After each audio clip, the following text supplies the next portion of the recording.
Up, let's go to our number 7 team. Caleb, who did we put here? Shout out Bill Walton. The Nuggets. Do we have to talk about them a lot? You know my personal vendetta against the Denver Nuggets. Their social media guy on Twitter, he for some reason hates me. We've gotten in arguments a couple of times. I'm not a big Denver Nuggets fan because of this. But with that being said, they're the number 7 team. They are good, and my secret is they're fun to watch. I'll admit it. I like Jokic because he's just like an average guy out there. Not stupid athletic, just kind of like a pudgy white guy. And he just runs around throwing these crazy passes, and it's fun to watch. It's fun to root for. I like them. They're fun to watch. They brought Paul Millsap back, and they brought in JaMychal Green, who had that funny quote saying that while he was playing for the Clippers, when Denver came back from 3-1 and beat them, he said, I knew then that team had a lot of fight, and then he signed with them in the offseason. So, no offense to Kawhi, but somebody just chose to play Nikola Jokic over you. What are your thoughts on their offseason, Amir? I thought they had a good offseason. They did lose 2 guys. Well, actually, let me scratch that. I thought they had an okay offseason. Getting Paul Millsap back, whatever. Nothing crazy to me. I don't like Paul Millsap too much on that roster anymore. I know a lot of Nuggets fans are kind of over him, and I see a lot of them get pissed off anytime Paul Millsap plays over Michael Porter Jr., Caleb's least favorite player. Mason Plumlee, Jeremy Grant, Torrey Craig, those are 3 decent losses. I think losing Jeremy Grant is big. We saw him, Detroit threw the bag at him because they knew that he is a player that can be a decent guy as a big and has outside range. Mason Plumlee, I thought he fit perfectly with Mike Malone's style of coaching. It was kind of like when he came off the bench, it was kind of like a very, very poor man Jokic in terms of how he could pass because he was a really good passer. But he also provided a lot of stuff Jokic couldn't. He could actually jump off his feet. He can jump over a piece of paper, which Nikola Jokic can't. And that, again, a guy like Torrey Craig. Torrey Craig I thought he was a decent piece off their bench. Yeah, dude, I love Torrey Craig. He's not a top 8 rotational guy, but he's still a guy that can crack the rotation and give you solid minutes. That's just, that starting 5, Jamal Murray, Gary Harris, Michael Porter Jr., Paul Millsap, Nikola Jokic. Kind of surprised to see Michael Porter Jr. there starting next to Paul Millsap. We've seen a lot of him at the 4 this year, but I think he will start back at the 3. It's a decent starting 5. Denver, to me, is a team of the future. They're just a few pieces away from really getting themselves to a contending level. I really, really like their drafting technique. They go late round, mid round, but they take those guys that had that potential and they bank on that potential. You got to think Michael Porter Jr., Bol, and now they brought in RJ Hampton through the draft. Right there is 3 guys that were all of them were top 5 in their class. That's a smart way to draft. If even one of those guys hits where they drafted them, that's a major win. If 2 of them hit, which is a very good possibility, that's an amazing core you guys are building. And it's like they're so young, but they're so good already. And it's like very underrated how good they are.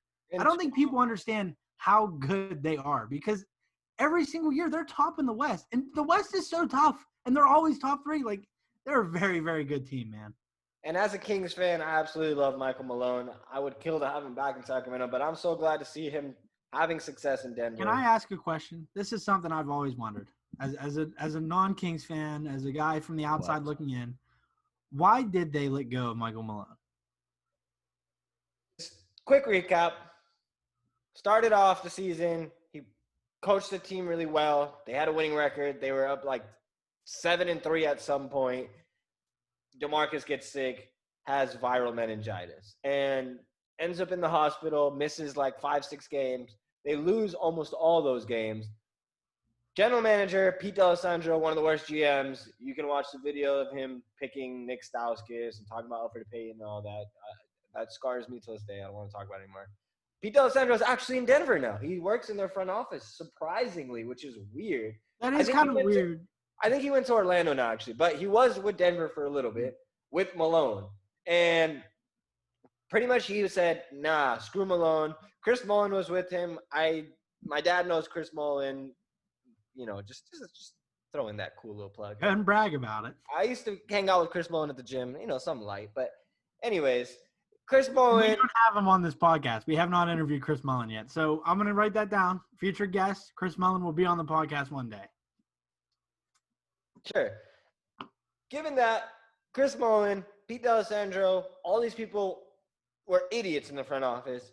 They all said, let's get rid of Michael Malone. They didn't like him. They didn't have a good relationship with him. And they found the first excuse they could use, which was DeMarcus Cousins almost dying of a virus and Michael Malone losing games because of it. So, yeah, that's why he got fired. Kings fans threw an absolute riot. I remember I was in the shower, came out the shower, saw the tweet, called my friend, Raven. If you're listening to this, you're my boy. I texted Raven, and I was like, are you serious? We called each other. We were just in shock. We didn't have anything to say. And King's Twitter was absolutely in shambles. So, yeah, and DeMarcus was devastated, as well as all the fans. So that's why Michael Malone's gone. There, you happy? Now I'm depressed. Bye. Yeah, I'm happy I got that out of you. But, Michael Malone, good coach. I was always wondering why they let him go because he was a good coach. And I do remember that year he was fired early, and it was like, why? What was the point behind that? But I don't know. Denver's off season. What would you grade their off season? Probably a C-. I think Denver got worse as far as talent-wise, and their roster got worse. But that team is still so damn good. Like you mentioned, they're starting five already. Jamal Murray had a huge jump in Orlando, and I know Abe hates Jamal Murray, but Jamal Murray is still really good. I don't like him either, but man, he's good. He's good. He's really good. I did not like him, but now you can't say that he's not a potential all-star in this NBA. Like, you can't say he's not an all-star at some point with the next year or the next 2 years. Nikola Jokic, arguably the best big in the league. Michael Porter Jr., Caleb hates him, but I think he's one of the best young players in this league. Gary Harris, super talented shooting guard. I mean, Bobo looks good, man. I'm excited for that team. We'll see what happens with them. I see a lot of people saying that they don't really think Bobo's going to be that special. But, like, what did he play yesterday? 6 minutes, and he had, like, 4 points and 7 rebounds or something ridiculous. Like, it was, like, the impact he makes in the short amount of time. Like, he's a freak, man. And, watching him in college, he's a freak. He's like he's eligible for Rookie of the Year this year. Dude, he's 7'3". It can move around literally like a guard. And I don't think people understand how scary that is. And you know what's funny? He has one tattoo. And Amir, I want you to put on this video, I want you to put the picture of his tattoo. You remember the episode of SpongeBob where Squidward had that thing on the mirror that said loser? I got to show you it. I'm going to show you it. Hold on. That is Bobo's tattoo. And you know what? I like Bobo. And you know what? Could be Rookie of the Year. I'm not sure if he would. I don't know if he'll get the playing time right away. But could be a fun guy to watch. Definitely a fun team. Exciting roster. Let's go straight to our buy or sell. Number one. I think in the playoffs, it was something that was we were rushed into, for a while when I was really rolling, Jamal wasn't on the floor. So I was getting more touches. Then when he came back, we kind of weren't really used to playing with each other. So coach thought it'd be better, me coming off the bench, But we've always known that was going to be something that we had to get used to, all three of us playing together. So I'm excited for that this year, getting a feel to how to play with those guys, where I'm going to get my shots, where I can help those guys out and where I can play off of them. So we knew that this time was coming where we were going to all three have to learn how to play on the floor. And we think if we can develop that chemistry, that it'll be a special thing. So that's what we're looking forward to. All right, there's Michael Porter Jr., the handsome guy that Caleb's jealous of, wishing he looked like him. That's why he hates him. My question to you, Caleb, buy or sell, can Michael Porter Jr. be the third guy of the big three with Jokic, Murray, and question mark? I'm going to buy that because listen, he can score. And the third guy in a big three typically is elite at one spot of the floor, right? He can score and he's efficient. I will give him credit for this. He's not good defensively, but like I said, the third guy in a big three, usually elite at one spot, right? Scoring is his thing. If he can flourish in that scoring role, I would say, yeah, he can be the third guy in the big three easily. Wow, I'm surprised to hear that from Caleb, especially after last week when he saw a shirtless picture of him, and that Oh, I never saw a shirtless picture of Michael Porter Jr. Stop it. after he saw the shirtless picture, he got completely jealous. So that's why he changed his whole opinion on him. But I agree. I'm gonna buy Michael Porter Jr., number one player in high school, had the back injuries. He was good. He was the consensus number one coming out of the 2018 draft. Obviously, that went to DeAndre Ayton, but he would have been that number one guy. And there were rumors of him going in the top 5 in that draft, even after the history with all of his back injuries. So I'm excited to see him. I think he could be that third guy. I think he has the potential to be an all-star in this league. Caleb thinks Lonzo Ball is better than Michael Porter Jr., but he's an idiot. Obviously, I'm the smart one of the duo. So I'm going to buy, and Michael Porter Jr. will be an all-star soon. Dude, Lonzo's really good, dude. You're underrating him. Does a lot of stuff that don't appear on stat sheets, and you know this. Junior. Dude, I spent years arguing for Marcus Smart. I'll do it again for Lonzo. I'll do the same for Michael Porter Jr. He has the skill set. He has the size. He has everything. Why? If Kevin Durant could come back after an Achilles injury, why can't Michael Porter Jr. come back after a back injury at 21 years old? Because it was his spinal cord. Okay. That's the exact same injury TJ Ford had. He's not freaking Dwight Howard. Who the heck cares about TJ Ford? TJ Ford wasn't even good. He was never that good. He was moving on. Next up, let's go to number 2. It means a lot. It means a lot that I'm here and that the team wanted me back. We started something 3 years ago, and we're looking to finish it. So I'm excited about it. I'm glad the Nuggets fans still support me. There's the old man, Paul Millsap, right there, discussing the Denver Nuggets and saying how they're trying to win a championship this year. So, Caleb, buy or sell, Denver has no shot at winning a championship this year. This year specifically, or like in the next 3 years? The question was this year, all right, sir? Listen, please, use your damn ears. I'm going to buy that they have no shot this year. I just feel like LeBron and AD, with what they did with the Lakers bench and everything, too good to bet against. But Denver did make it a series last year. But like we said, LA added more, and I think Denver losing Jeremy Grant kind of sucks. It kind of hurts them.